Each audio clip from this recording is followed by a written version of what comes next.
O santuário da terra foi inaugurado com fogo. O templo foi inaugurado com fogo. E como é que foi inaugurado o santuário celestial? Deus mandou o quê? Fogo, para começar o ministério dos cristãos aqui na terra. Então as trombetas eram uma forma de dizer, olha, você se prepare, se prepare. Você se prepare porque está chegando o dia do juízo. Era o juízo típico. Sem dúvida que isso apontava para os pregadores que se levantaram na Europa, nos Estados Unidos, aqui na América do Sul, pregando da segunda vinda de Jesus. Eles não entendiam bem que não era a segunda vinda de Jesus, era Jesus estaria passando do lugar santo para o lugar santíssimo para começar o dia da expiação.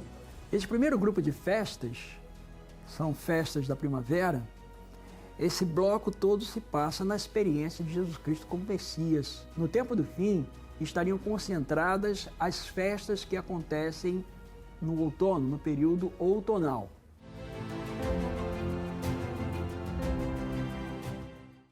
Deus tem uma habitação no céu. Deus tem um santuário, um templo no céu. E Hebreus reflete de maneira mais próxima, essa visão apocalíptica judaica de um santuário em atividade, com uma única diferença.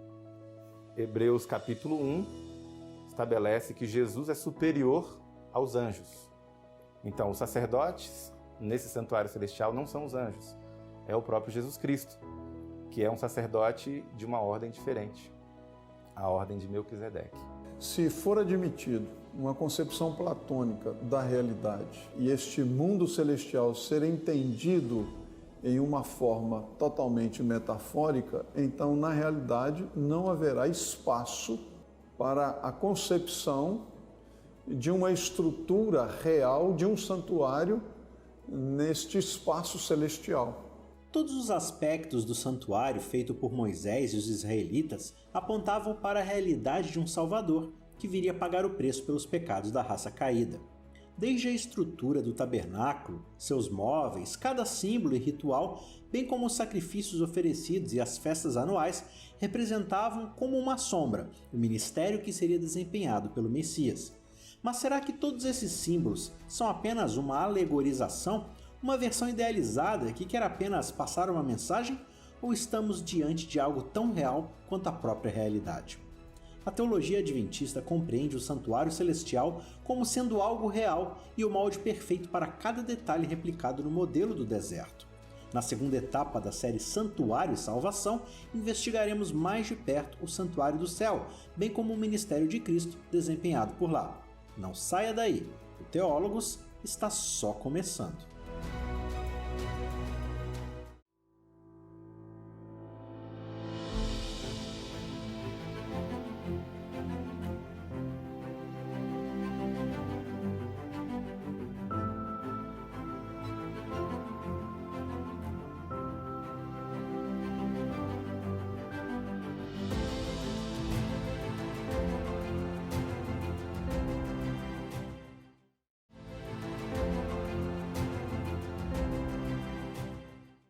Existem duas visões a respeito do santuário celestial. A primeira visão é uma visão platônica. É um santuário cosmológico.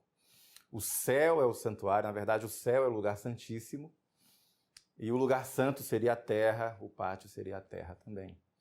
Essa é uma visão baseada na leitura filônica, platônica de Hebreus, né? Do mundo das ideias. O santuário aqui terrestre seria a sombra, e o santuário real seria esse santuário ideal, um santuário noético, um santuário platônico. Uma segunda visão é a visão apocalíptica judaica. Você encontra isso tanto no Antigo Testamento quanto na literatura apocalíptica judaica. E ela se caracteriza por duas leituras. Um santuário inativo no céu, ele está no céu, não é o próprio céu. Ele não tem ninguém lá dentro, não tem atividade nenhuma, e ele vai se manifestar no final, junto com a Jerusalém restaurada, e aí o sacerdócio levítico seria restaurado. Então, muitos judeus da literatura apocalíptica acreditam assim. E a outra visão, a última, também judaica, apocalíptica, é de um santuário em atividade, onde anjos são sacerdotes, onde há sacrifício sendo oferecido, e a adoração celestial é paralela à adoração terrestre. O Antigo Testamento, ele reflete um pouco, na verdade, essa literatura reflete um pouco do Antigo Testamento, que traz a figura do santuário no céu, não o próprio céu como santuário. Deus tem uma habitação no céu. Deus tem um santuário, um templo no céu. E Hebreus reflete muito mais, de maneira mais próxima, essa visão apocalíptica judaica de um santuário em atividade, com uma única diferença. Hebreus capítulo 1 estabelece que Jesus é superior aos anjos. Então, os sacerdotes nesse santuário celestial não são os anjos, é o próprio Jesus Cristo, que é um sacerdote de uma ordem diferente, a ordem de Melquisedeque. Um comentário que deveríamos fazer com relação ao que encontramos no capítulo 25 do livro de Êxodo, nos versos 9 e também no verso 40. A ordem de Deus é para que tudo fosse feito de acordo com um modelo do tabernáculo, e Moisés foi ordenado fazer segundo o modelo que foi mostrado no monte.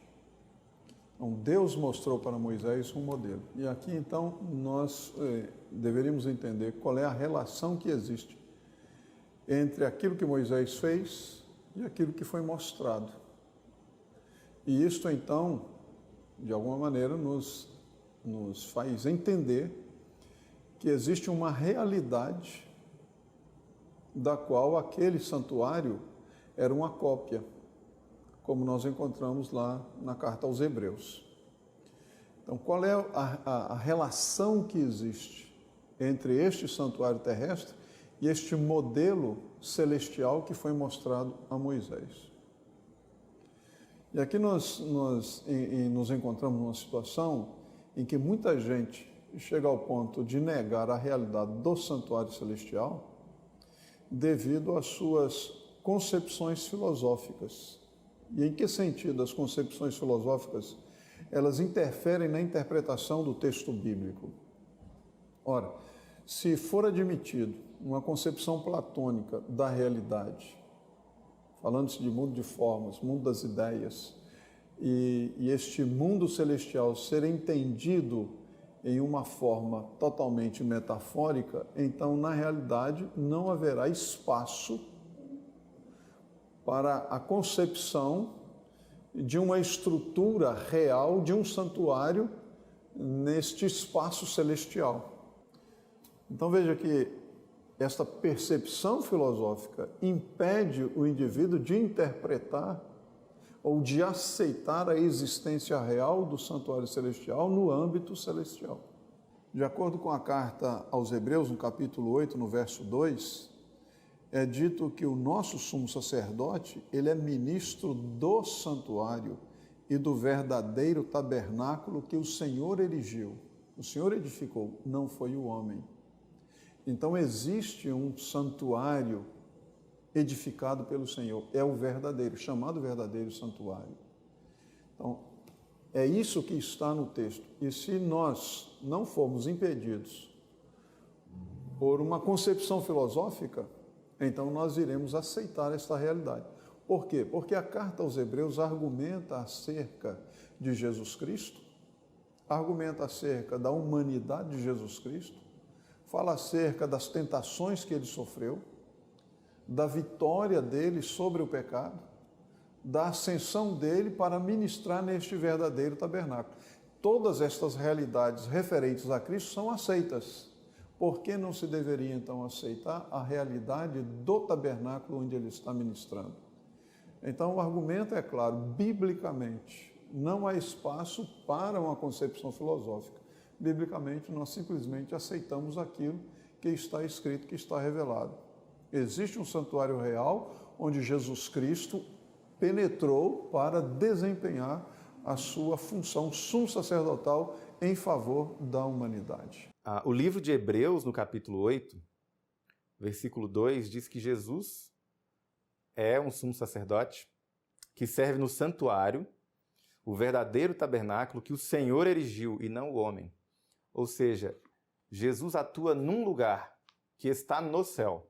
O livro de Hebreus apresenta uma perspectiva única acerca do ministério sacerdotal de Cristo E sua descrição do cenário que cerca essa atuação é a mesma do santuário que Moisés mandou construir no deserto, mas com a advertência clara de que neste caso foi Deus e não o homem quem construiu o santuário celestial. Ainda assim, muitos teólogos estudiosos insistem em afirmar que não se trata de algo literal. Será que existem evidências no texto que nos permitem pensar assim? Alguns especialistas no livro de Hebreus têm rejeitado toda e qualquer forma de interpretar o livro com base em uma perspectiva literalista. Como nós, adventistas, aceitamos a autoridade do texto, como nós acreditamos na inspiração das Escrituras, nós confiamos na forma como o escritor sagrado descreveu os acontecimentos, os eventos, as realidades, né? Então, quando nós lemos esse texto de Hebreus, capítulo 8, em que o escritor diz claramente que Cristo entrou no céu, se assentou à destra do trono da majestade nas alturas, como ministro do santuário e do verdadeiro, aletinós, do verdadeiro tabernáculo que o Senhor fez e não o homem, nós entendemos que essa linguagem não está aqui sem qualquer motivo. Essa linguagem fala de fato de uma realidade celestial. No capítulo 9 de Hebreus, a partir do verso 1, o autor diz assim: ora, a primeira aliança, ou a antiga aliança, também, preste bem atenção a essa palavra, também tinha preceitos de serviço sagrado e o seu santuário terrestre. Ora, se a primeira aliança também tinha serviço sagrado e um santuário, a nova aliança, introduzida por Cristo e o Evangelho, e as realidades associadas ao Evangelho, evidentemente, possui seu serviço sagrado e o seu santuário, do qual o tabernáculo terrestre era uma sombra, uma cópia. A partir do verso 2, o escritor de Hebreus vai descrever o santuário da antiga aliança, o tabernáculo terrestre. Ele diz: com efeito, foi preparado o tabernáculo, cuja parte anterior, onde estavam o candeeiro e a mesa e a exposição dos pães, se chama o lugar santo. O termo grego utilizado aqui é o termo hagia, para se referir ao primeiro compartimento do tabernáculo terrestre, onde os sacerdotes diariamente entravam para realizar o serviço diário, para acender as lâmpadas do candelabro, para oferecer incenso, para aspergir o sangue do sacrifício sobre o altar e diante do véu, para comer a carne do sacrifício e assim por diante. No verso 3 ele diz: por trás do segundo véu, note bem a expressão, segundo véu, deuteron, segundo, catapetasma, expressão utilizada pelo escritor de Hebreus aqui. Se ele fala do segundo véu, é porque certamente havia em sua mente um primeiro véu, aquela cortina que separava o lugar santo, o primeiro compartimento, do átrio lá fora, onde se encontrava o altar de bronze, o altar dos holocaustos. No verso 3 ele diz: por trás do segundo véu, a cortina que separava o lugar santo do Santíssimo, aquele véu que ficava na frente da Arca da Aliança, e por trás, imediatamente por trás do altar de ouro de incenso aromático, se encontrava o tabernáculo que se chama o Santo dos Santos. E a expressão grega utilizada pelo escritor de Hebreus aqui é hagia, hagion. É importante enfatizar isso, porque em nenhum outro momento na epístola essa expressão aparece. Quando o escritor de Hebreus se refere, sem sombra de dúvidas, ao segundo compartimento, a região mais interior do santuário, o lugar santíssimo, o Santo dos Santos, ele usa a expressão grega hagia, hagion. Ele não repete essa expressão. Estou chamando a atenção para esse ponto porque alguns estudiosos do livro chegaram à conclusão de que quando Jesus ascendeu ao céu, no ano 31 da era cristã, logo em seguida sua ressurreição dentre os mortos, ele já entrou para além do segundo véu, para o lugar santíssimo do santuário celestial, para começar ali seu ministério sumo sacerdotal. O escritor de Hebreus, que eu creio ser o apóstolo Paulo, diversas vezes utiliza uma expressão que tem gerado confusão na mente de alguns. Quando ele fala que Cristo entrou no santuário, algumas traduções, como a NVI, por exemplo, coloca entrou no Santo dos Santos. Mas no texto grego nós não encontramos ali a expressão hagion, que é o termo utilizado pelo escritor da epístola para se referir inequivocamente ao segundo compartimento do santuário, o lugar santíssimo. Isso não quer dizer que quando Cristo subiu ao céu e entrou no santuário após a sua ressurreição, ele não tenha tido acesso ao santuário celestial em sua plenitude, que ele não tenha entrado no lugar santíssimo. Certamente o fez para ungir o santuário, para inaugurar sua obra ali. Mas não há uma referência à entrada no Santíssimo para começar ali um ministério do lugar santíssimo. Aquele que ocorria uma vez por ano, no dia da expiação, quando o sumo sacerdote entrava para além do segundo véu para purificar o santuário. Isso nós não encontramos dentro da Epístola aos Hebreus. Em nenhum momento o escritor da Epístola afirma que Cristo entrou no lugar santíssimo para cumprir antitipicamente o serviço anual que ocorria no dia da expiação no antigo Israel. Continuando, no verso 4, ainda falando sobre o Santo dos Santos do tabernáculo terrestre, o texto diz: ao qual pertencia um altar de ouro para o incenso, e a arca da aliança totalmente coberta de ouro, na qual estava uma urna de ouro, contendo o maná, o bordão de Arão que floresceu e as tábuas da aliança. E sobre ela os querubins da glória, que com sua sombra cobriam o propiciatório. Dessas coisas, todavia, não falaremos agora pormenorizadamente. Alguns críticos têm chamado a atenção para a expressão que aparece no início do verso 4. O escritor da epístola fala do Santo dos Santos, diz: ao qual pertencia um altar de ouro para o incenso e a arca da aliança. Ora, que a arca da aliança pertencia ao lugar santíssimo, ao Santo dos Santos, ninguém questiona. Mas o altar de ouro, de incenso aromático, estava localizado adiante do véu, dentro do primeiro compartimento, no lugar santo. E isso tem despertado aí a crítica de alguns que não aceitam a inspiração das Escrituras. Mas note que o escritor da epístola não afirma que o altar de ouro estava localizado dentro do Santíssimo. Ele diz que o altar de ouro pertencia ao Santo dos Santos, embora estivesse localizado no lugar santo, no primeiro compartimento, pertencia ao ministério que era realizado dentro do lugar santíssimo, principalmente no dia da expiação. A partir do verso 6, o escritor de Hebreus diz: depois de tudo isso, assim preparado, referindo-se ao santuário bicompartimental, agora descrito, continuamente entram no primeiro tabernáculo os sacerdotes para realizar os serviços sagrados, uma referência ao serviço contínuo, o que é popularmente chamado de utamide, ou o contínuo, o diário, serviço sagrado que era realizado pelos sacerdotes diariamente no primeiro compartimento do santuário. Verso 7, mas no segundo, no lugar santíssimo, o sumo sacerdote, ele sozinho, uma vez por ano, dia 10 do 7º mês, no dia da expiação, não sem sangue, que oferece por si e pelos pecados de ignorância do povo. E agora o verso 8, um dos mais importantes, querendo com isso dar a entender o Espírito Santo que ainda o caminho do santo lugar não se manifestou, enquanto o primeiro tabernáculo continua erguido.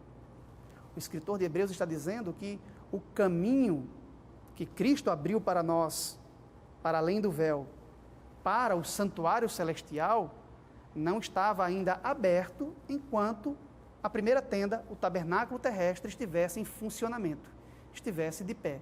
Uma vez que funcionava como uma parábola, uma vez que funcionava como uma série de ritos que prefiguravam a realidade, as realidades salvíficas que seriam ministradas no santuário de cima, no santuário celestial. No verso 9, ele diz: é isto uma parábola para a época presente. e segundo esta se oferecem dons como sacrifícios, tanto dons como sacrifícios, embora estes, no tocante à consciência, sejam ineficazes para aperfeiçoar o que presta culto, os quais não passam de ordenanças da carne, baseadas somente em comidas, bebidas e diversas abluções, impostas até ao tempo oportuno de reforma.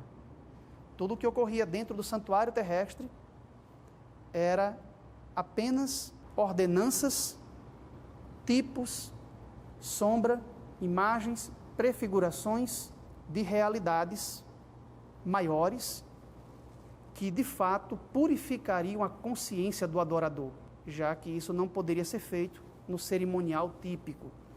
O verso 11 completa o pensamento do apóstolo quando diz: quando, porém, veio Cristo como sumo sacerdote dos bens já realizados, mediante o maior e mais perfeito tabernáculo, não feito por mãos, quer dizer, não desta criação, não por meio de sangue de bodes e de bezerros, mas pelo seu próprio sangue, entrou no Santo dos Santos, uma vez por todas, tendo obtido eterna redenção.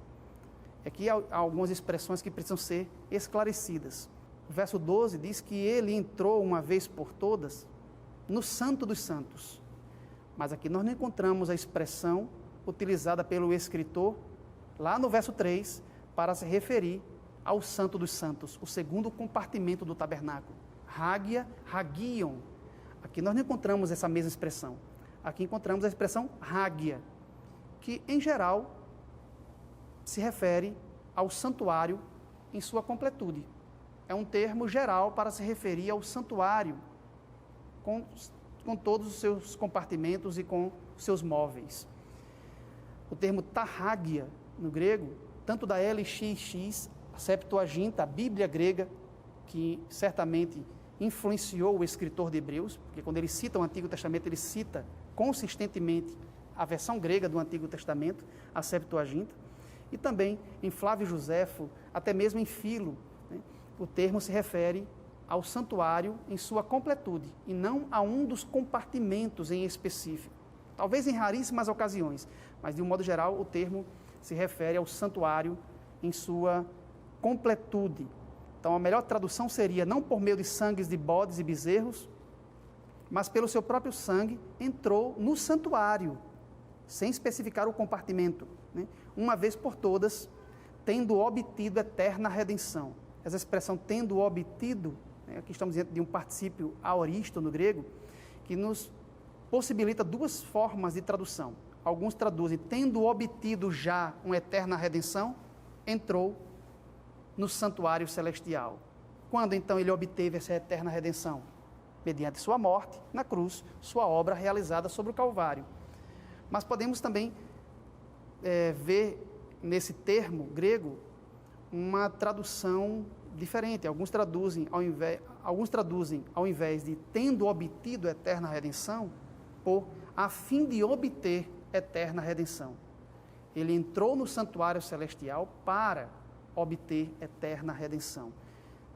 A despeito da escola interpretativa, a despeito da forma como venhamos a traduzir esta expressão grega, né, nós entendemos que Cristo entrou no santuário celestial, um santuário real, um lugar concreto e tangível, que é o centro de adoração celestial, onde está o trono de Deus e de onde as decisões mais importantes do universo são tomadas e onde é levada a cabo a nossa redenção por meio do sangue de Jesus Cristo, não por meio de sangue de bodes e bezerros, como na antiga aliança, mas mediante o sangue superior de Jesus Cristo.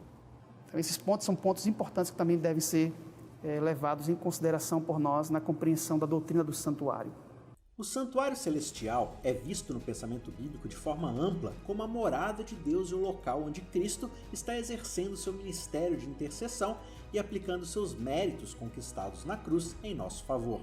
Seu ministério é real, seu sacrifício foi real e o local onde ele desempenha seu sacerdócio também é real. E essa perspectiva não está limitada ao livro de Hebreus. O próprio Apocalipse trabalha com o conceito do santuário do início ao fim do livro de João. Além de Hebreus, o livro do Apocalipse também descreve aqui um santuário no céu. Diz assim: então foi aberto, Apocalipse 11, verso 19, então foi aberto o santuário de Deus no céu, e ali foi vista a Arca da Aliança. Ou seja, há um santuário dentro do céu. E aqui ainda diz que a Arca da Aliança foi vista nesse santuário, né? Então, tanto Apocalipse quanto Hebreus descrevem um santuário existente no céu e em atividade. Existem ações acontecendo ali. Um santuário platônico, ele não caberia esse tipo de ação num santuário filosófico platônico, né? Então, interpretar Hebreus como sendo um santuário, como se referindo a um santuário platônico, é impor uma visão filosófica ao texto bíblico. Quando nós falamos de literatura apocalíptica judaica, a gente está falando daqueles textos que foram escritos num período intertestamentário, mais ou menos. São textos próximos do texto de Hebreus, em termos de tempo, né? Esses textos não são muito conhecidos. Por exemplo, você tem 1º Enoque, 2º Enoque, 1º Esdras, 2º Esdras, os testamentos dos patriarcas, Levi, Abraão, a ascensão de Moisés. São livros pouco conhecidos, assim, de maneira geral. E eles são muito interessantes. Eles geralmente descrevem o profeta tendo uma visão ou sendo levado para o céu. E nesse céu tem um santuário, que é apresentado de diferentes formas.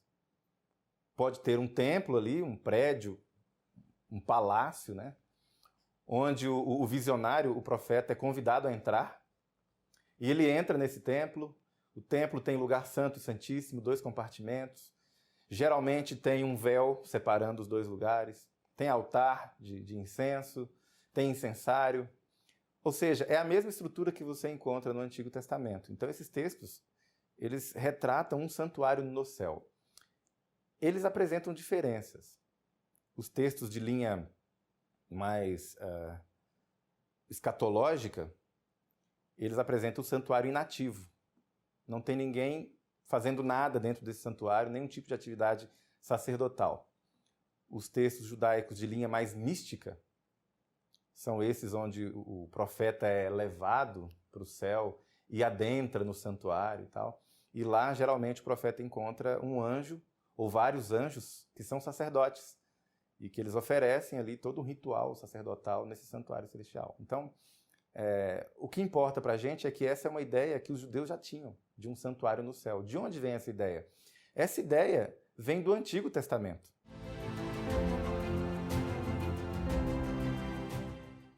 É importante a gente saber que a ideia de um santuário celestial, ou de santuários celestiais, é uma ideia compartilhada pela cultura do Antigo Oriente Próximo, a cultura que cercava Israel. Então você tem, por exemplo, achados arqueológicos que confirmam, tem figuras de templos celestiais, de deuses babilônicos, por exemplo. A adoração celestial acontecendo de uma maneira paralela à adoração terrestre daquele deus. Na realidade, se alguém pensa que por fazer algo ele vai acrescentar méritos à sua vida, é ofensivo a Deus. É como estar dizendo para Deus que a morte de Cristo na cruz não foi suficiente. Então eu tenho que fazer alguma coisa. Eu tenho que fazer alguma penitência, eu tenho que fazer jejum, ou eu tenho que pagar alguma promessa, ou eu tenho que devolver meus dízimos, eu tenho que fazer isso, fazer aquilo. Na verdade, qualquer pensamento desse tipo é ofensivo, porque diminui a obra de Cristo.